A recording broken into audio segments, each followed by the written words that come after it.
This story began in the endless savanna, where the horizon shimmered under the scorching sun and dry winds carried the scent of grass and dust.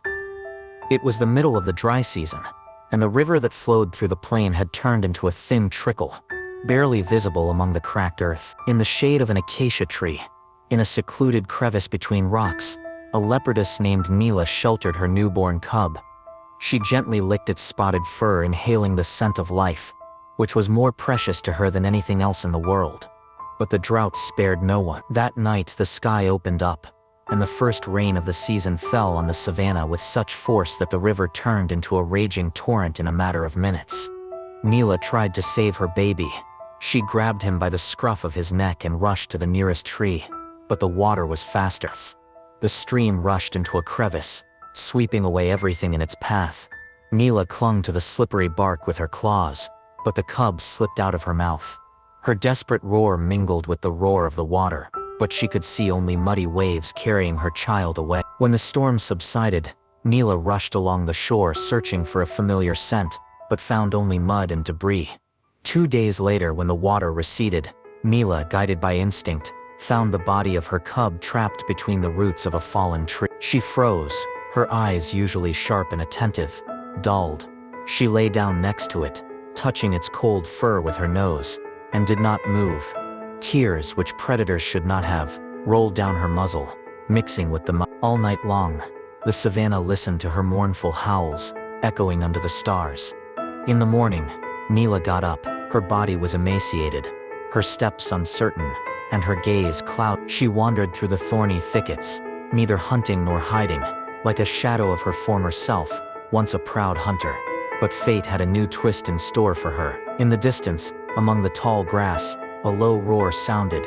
It was a pride of lions, celebrating a successful hunt. Nila, driven by curiosity or instinct, hid behind a dry hill. The scene unfolded before her.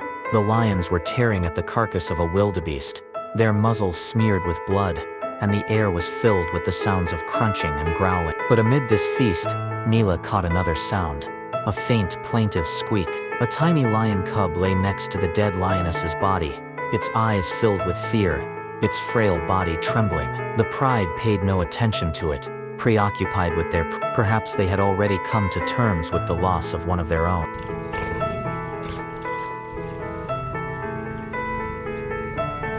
Nila froze. Her instincts screamed that she should leave.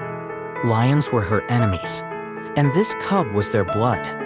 But the baby's squeak was the same as the cry of her own cub, carried away by the river. The sound tore at her heart. She took a step forward, then another, carefully stepping over the grass.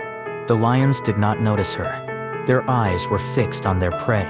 The lion cub, seeing the shadow of the leopard, cowered, but did not cry out, only trembling, staring at her with wide eyes. By all the laws of the savanna, Nile should have killed him.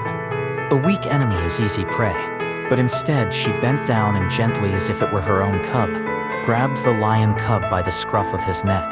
No one stopped her. She turned and quickly walked away, carrying the cub into the shade of an acacia tree.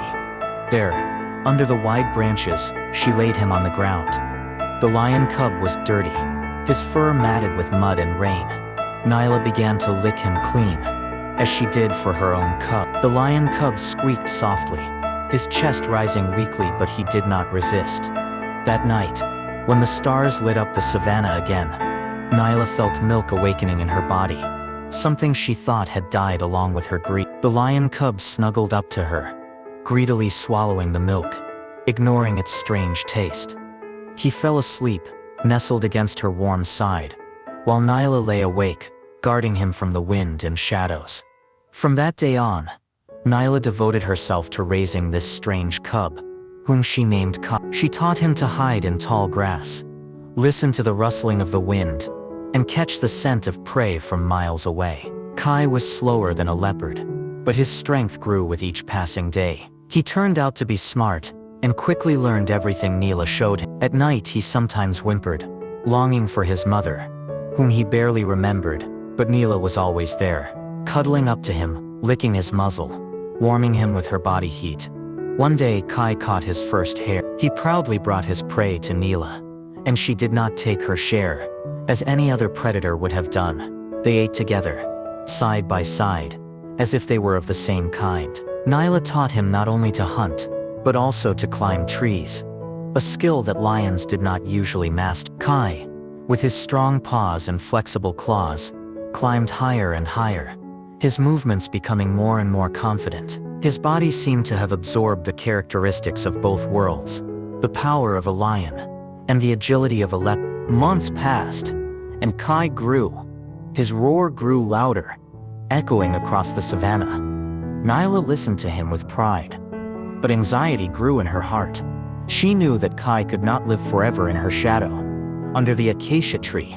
His lion nature called him to the pride, to the life for which he was born, but she continued to teach him how to avoid hyenas, how to find shelter, how to strike accurately and quickly. One night they caught a young zebra together, their first big kill. Kai pressed himself against Nyla, his muzzle touching her cheek, as if thanking her without words. In the moonlight, they were not enemies, but a family, strange and impossible in the eyes of the savanna. But Nyla knew that the time of separation was near. One foggy morning, Nyla led Kai farther than ever before. They crossed the dry plains, past thorny bushes, and came to the edge of a rocky plateau. Below, under the scorching sun, a pride of lions was resting. Kay growled softly, perceiving them as a threat. But Nyla just watched, not making a sound. She approached him, touched his cheek with her nose, as she had done hundreds of times before, and stepped back. Her eyes were full of sadness, but there was also determination in them. She left the choice up to Kay. Kai looked at her for a long time, his gaze full of doubt. Then he slowly turned and walked step by step toward the pride. Several lions raised their heads, wary but did not roar. An adult lioness approached, sniffed him, and recognizing the scent of her own kind, calmed down. Soon Kai was playing with the other lion cubs, surrounded by his new home. Nyla stood at the edge of the plateau, watching him. She knew she had done the right thing. She turned away so that no one would see the tears rolling down her spotted fur. The wind blew past, as if saying goodbye for her. 3 months passed. Nyla lay under the same acacia tree, her fur dulled, but her eyes still burning with life. She heard heavy footsteps, and rose, alert. An adult lion with a thick mane emerged from the tall grass. Nyla narrowed her eyes, and recognized his gaze. It was Kai. He approached slowly and touched her cheek with his nose, as he had done when she was a cub. They did not growl or speak. They only exchanged glances, and quiet sounds that only they could understand. They spent several hours together, simply lying next to each other, feeling each other's warmth. Before leaving, Kai pressed his forehead against Nyla's shoulder, like a child saying goodbye to his mother. Nyla nodded, as if blessing him on his new path. She knew that Kai had found his place in the pride, but there would always be a place for her in his heart. Kai knew it too. He was born a lion, but he grew up with a soul nourished by the love of a leopardess. Time passed, and Kai sometimes returned to the old acacia tree. He didn't stay long, but he never forgot. Nyla still lay under the tree, her body weakening, but her heart remained full. In the harsh savanna, where only the strongest survive, their love became a miracle that defied the laws of nature. It was a story about a mother who gave life not to her species, but to her heart. Thank you for reading this story. If it touched your heart, don't forget to like it and subscribe to the channel to learn more about the wonders of the wild.